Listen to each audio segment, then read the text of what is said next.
Hello friends, welcome to science kitchen. இன்றைக்கி நாம் இந்த வீடியோவில் பார்க்க போகிறது சுவையான மாங்காய் தொக்கு எப்படி செய்கிறதுன்னு தான். மாங்காய் சீசன் தொடங்கியாச்சு. இந்த மாங்காய் தொக்கு செய்கிறதுக்கு நம்ம எந்த விதமான மாங்காய் வேணாலும் யூஸ் பண்ணிக்கலாம். பட் நான் இன்றைக்கி இந்த தோத்தாபுரி மாங்காய் வச்சு தான் நான் பண்ணியிருக்கேன். அதாவது கிளிமூக்கு மாங்காய் 1 கிலோ அளவுக்கு தோத்தாபுரி மாங்காய் எடுத்துட்டுருக்கேன். அதை நல்லா வாஷ் பண்ணிவிட்டு தொடச்சிட்டு அதனோட ஸ்கின் அந்த மாதிரி பீல் பண்ணி எடுத்துகிட்டு இந்த மாதிரி கட் பண்ணிக்கலாம். கேரட் துருவல் வச்சு மாங்காவை துருவி கூட தொக்கு பண்ணலாம். பட் நான் யூஸ்வலாக இந்த மாதிரி மாங்காவை செதுக்கி எடுத்துகிட்டு தேவையான சைஸில் பீசஸாக கட் பண்ணிவிட்டு அதுக்கப்புறம் மாங்காய் தொக்கு பண்ணுவேன். இந்த மாதிரி பண்ணும்போது நம்ம சாப்பிடும்போது அது க்ரன்ச்சியாக ரொம்பவே டேஸ்ட்டும் சரி சூப்பராக இருக்கும், வேறு லெவலில் இருக்கும். இந்த மாதிரி சின்ன சின்ன பீசஸாக நம்ம மாங்காவை ஃபஸ்ட்டு கட் பண்ணி எடுத்துக்கலாம். மாங்காய் ஊறுகாய் எப்போவுமே ஒரு ஸ்பெஷல் தான்.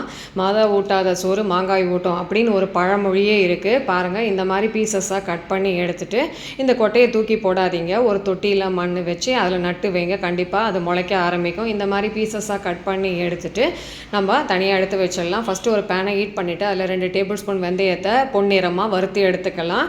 இதை நல்லா கூல் பண்ணிவிட்டு ஒரு மிக்சி ஜாரில் ட்ரான்ஸ்ஃபர் பண்ணி அதை பொடியாக அரைச்சி தனியாக எடுத்து வச்சுக்கலாம். அதுக்கப்புறம் இன்னொரு பேனை ஹீட் பண்ணிவிட்டு அதில் 3 டேபிள் ஸ்பூன் அளவுக்கு நல்லெண்ணெய் ஆட் பண்ணிடலாம். அதுக்கப்புறம் 1 டீஸ்பூன் கடுகு அதை ஆட் பண்ணி நல்லா கடுகு சூடாகி வெடித்து வரட்டும்.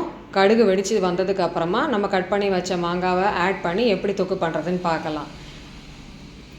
பாருங்கள், நல்லா இப்போ கடுகு வெடித்து வந்துடுது.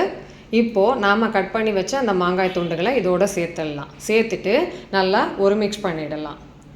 இந்த மாதிரி நல்லா மிக்ஸ் பண்ணி மாங்காய் நம்ம பீசஸாக கட் பண்ணியிருக்கிறதுனால இது சாஃப்டாக வர வரைக்கும் வதக்கிக்கலாம். அதுக்கப்புறம் அதில் ஒரு சிட்டிகை மஞ்சள் தூள் ஆட் பண்ணி அதையும் சேர்த்து நல்லா மிக்ஸ் பண்ணிக்கலாம்.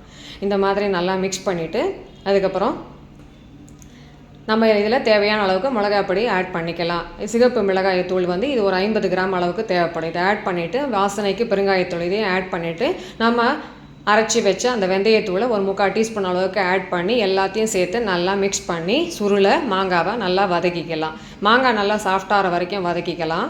ஏன்னா இதை நம்ம உப்பில் ஊற போட்டு செய்யலை, இன்ஸ்டண்ட்டாக உடனே பண்ணுறதுனால மாங்காய் நல்லா சாஃப்டாகிற வரைக்கும் வதக்கிக்கலாம். பாருங்கள், எல்லா பொடியும் சேர்ந்து நல்லா மிக்ஸ் ஆகி கலர் மாங்காவில் எப்படி இருக்குதுன்னு பாருங்கள்.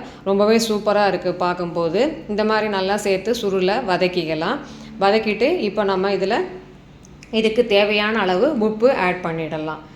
இந்த மாதிரி நம்ம வதக்கும் போது மாங்காய் சீக்கிரமாகவே சாஃப்ட் ஆகிடும். இப்போது 1 கிலோவுக்கு ஒரு 75 கிராம் அளவுக்கு கல் உப்பு தேவைப்படும். இதை 75 கிராம் கல் உப்பு ஆட் பண்ணி அதையும் சேர்த்து மாங்காவோடு சேர்த்து மிக்ஸ் பண்ணி நல்லா இந்த மாதிரி சுருளை வதக்கிக்கலாம். உப்பு ஆட் பண்ணாலே உடனே மாங்காய் நல்லாவே சாஃப்டாக ஆரம்பிச்சிடும். இந்த மாதிரி வதக்கிக்கலாம்.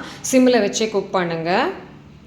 அதுக்கப்புறம் இதில் 1 டீஸ்பூன் அளவுக்கு சர்க்கரை ஆட் பண்ணிக்கலாம். சர்க்கரை எதுக்கு ஆட் பண்ணுறோன்னு சொன்னால் புளிப்பு சுவை நம்ம ஆட் பண்ணுற உப்பு எல்லாமே இந்த வெல்லமோ சர்க்கரையோ நமக்கு பேலன்ஸ் பண்ணி கொடுக்கும். இன்றைக்கி நான் சர்க்கரை ஆட் பண்ணியிருக்கேன். அது கேரமலைஸ் ஆகும்போது டேஸ்ட் இன்னுமே சூப்பராக இருக்கும். அதுக்கப்புறம் இந்த ஊறுகாய்க்கு தேவையான ஒரு 150 ml அளவுக்கு நல்லெண்ணெயை ஆட் பண்ணி எல்லாத்தையும் சேர்த்து நல்லா மிக்ஸ் பண்ணிக்கலாம். இந்த மாதிரி நல்லா வதக்கும்போது மாங்காய் நல்லாவே சாஃப்டாகிடுது. பாருங்கள், இந்த மாதிரி நல்லா சாஃப்டாகி ஊறுகாய் ரெடி ஆகிடும். எண்ணெய் மாங்காய்லேருந்து பிரிஞ்சு வர ஸ்டேஜில் கேஸை ஸ்விட்ச் ஆஃப் பண்ணிவிடுங்க. பாருங்கள், சுவையான சூப்பரான மாங்காய் தொக்கு ரெடி. இது இந்த ஊறுகாய் 6 மாதம் கூட கெட்டு போகாமல் இருக்கும். இதை நம்ம ஒரு ஏர்டைட் கண்டெய்னரில் ஸ்டோர் பண்ணி வச்சுக்கலாம். தேவைப்பட்டால் இன்னும் கொஞ்சம் ஆயில் கூட ஆட் பண்ணி நம்ம இதை ஸ்டோர் பண்ணி வச்சுக்கலாம். உங்களுக்கு இந்த வீடியோ பிடிச்சிருந்தா லைக் பண்ணுங்கள். என்னோட சேனலை சப்ஸ்கிரைப் பண்ணுங்கள். வீடியோவை உங்கள் ஃப்ரெண்ட்ஸ்களுக்கு ஷேர் பண்ணுங்கள். தேங்க்ஸ் ஃபார் வாட்சிங்.